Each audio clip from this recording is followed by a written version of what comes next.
அனைவருக்கும் யாதவ கல்லூரிக்கும் ஐயா அவர்களுக்கும் என்னுடைய முதற்கண் வணக்கம். நாங்கள் கிருஷ்ணகிரி கிழக்கு மாவட்டம் பர்கூர் வட்டார யாதவ மகாசபையின் மூலம் வந்திருக்கிறோம். ஐயா அவர்கள் சேவை நல்ல முறையிலே இப்போது நாங்கள் கிட்டத்தட்ட பார்த்து கொண்டிருக்கிறோம். அவருடைய சேவை நல்ல முறையிலே நடைபெற்று கொண்டிருக்கிறது. மேலும் அவருக்கு பிறந்தநாள் வாழ்த்துக்கள் நேரில் எங்களால் வர முடியவில்லை. அதனால் அனைவரின் சார்பாக அவருக்கு பிறந்தநாள் வாழ்த்துக்கள் சொல்லுகிறோம். பல்லாண்டு வாழ்ந்து அவர் நல்ல முறையிலே அனைத்து யாதவ நமது சமுதாயத்திற்கு நல்லதொரு பண்பாட்டையும் நல்லதொரு சமுதாய வளர்ச்சிக்கும் பாடுபட்டு இந்த கல்லூரி மேலும் வளர்ந்து வருகிற சந்ததிக்கு நல்ல முறையில் நடைபெற அவரை நல்ல முறையிலே ஒத்துழைப்பு கொடுத்து கொண்டிருக்கிறார். அவருக்கு எங்கள் பர்கூர் வட்டார யாதவ மகாசபையின் சார்பாக மனமார்ந்த நன்றியையும் பாராட்டுகளையும் தெரிவித்துக் கொள்கிறோம். நன்றி, வணக்கம்.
அனைவருக்கும் யாதவ கல்லூரிக்கும் ஐயா அவர்களுக்கும் என்னுடைய முதற்கண் வணக்கம். நாங்கள் கிருஷ்ணகிரி கிழக்கு மாவட்டம் பர்கூர் வட்டார யாதவ மகாசபையின் மூலம் வந்திருக்கிறோம். ஐயா அவர்கள் சேவை நல்ல முறையிலே இப்போது நாங்கள் கிட்டத்தட்ட பார்த்து கொண்டிருக்கிறோம். அவருடைய சேவை நல்ல முறையிலே நடைபெற்று கொண்டிருக்கிறது. மேலும் அவருக்கு பிறந்தநாள் வாழ்த்துக்கள் நேரில் எங்களால் வர முடியவில்லை. அதனால் அனைவரின் சார்பாக அவருக்கு பிறந்தநாள் வாழ்த்துக்கள் சொல்லுகிறோம். பல்லாண்டு வாழ்ந்து அவர் நல்ல முறையிலே அனைத்து யாதவ நமது சமுதாயத்திற்கு நல்லதொரு பண்பாட்டையும் நல்லதொரு சமுதாய வளர்ச்சிக்கும் பாடுபட்டு இந்த கல்லூரி மேலும் வளர்ந்து வருகிற சந்ததிக்கு நல்ல முறையில் நடைபெற அவரை நல்ல முறையிலே ஒத்துழைப்பு கொடுத்து கொண்டிருக்கிறார். அவருக்கு எங்கள் பர்கூர் வட்டார யாதவ மகாசபையின் சார்பாக மனமார்ந்த நன்றியையும் பாராட்டுகளையும் தெரிவித்துக் கொள்கிறோம். நன்றி, வணக்கம்.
மேற்கோள் கீழ்கண்டவாறு வரையறுக்கப்படுகின்றது.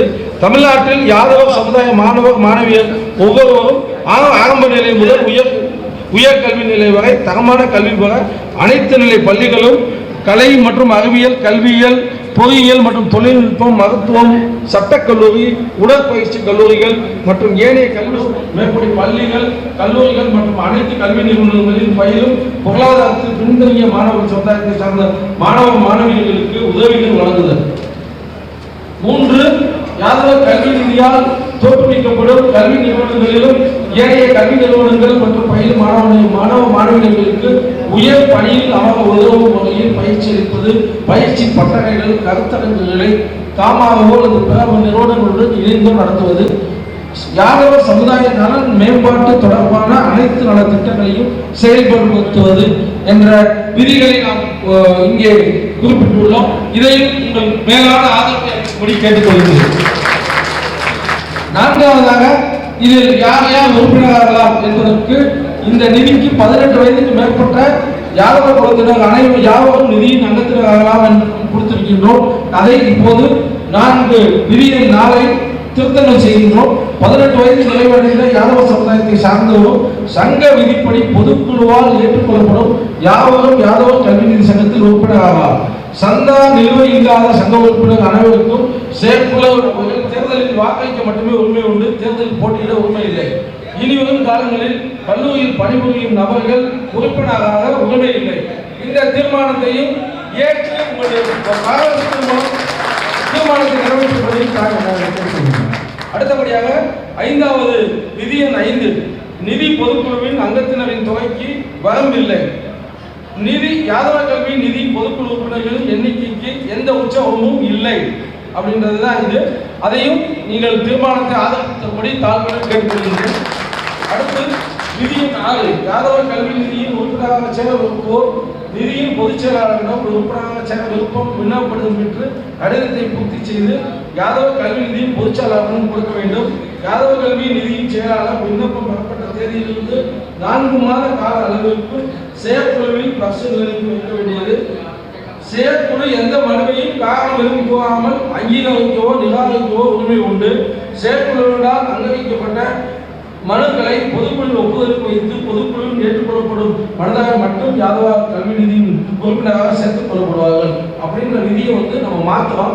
அதில் விதியன் முதல் சப்செக்ஷன் 1 யாதவ கல்வி நிதி சங்க உறுப்பினராக விரும்புவர்கள் விண்ணப்ப படிவத்தினை சங்க 64 கல்வியின் துணை யாதவ கல்லூரியின் துணை விதிகள் யாதவ கல்வி நிதி 16/5/2007 சிறப்பு பொதுக்குழுவால் திருத்தப்பட்டு பொதுக்குழுவால் இயக்கப்பட்டது.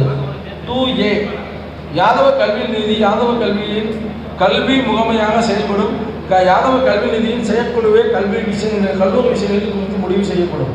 யாதவ கல்வி நிதி உப விதி 13 மற்றும் 32 உட்பட்டு போகம் அமையும். யாதவ கல்வி நிதியின் பொதுக்குழு கூட்டத்தில் யாதவ கல்லூரியை 3 காலத்தில் நிர்வகிக்க யாதவ கல்வி நிதியின் பிரதிநிதிகள் 27 பேர் வரை கூடிய கல்லூரி குழு ஒன்று நியமிக்கப்படும்.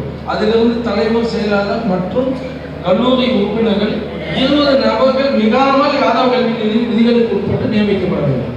இதுதான் துணை விதி. இதில் யாதவ கல்வி நிதி சங்கம் தமிழ்நாடு தனியார் ஒழுங்காற்று சட்டம் மற்றும் விதிகள் 1976 படி கல்லூரி குழு அமைத்து யாதவ கல்வியை நிர்வகிக்க வேண்டும் என்று வரையறுக்கப்பட்டுள்ளதால் யாதவ கல்லூரிக்கென தனி துணை விதிகள் தேவையில்லை என்பது என்றும் மேலும் யாதவ கல்வி உறுப்பினர்கள் அனைவரும் நன்றி.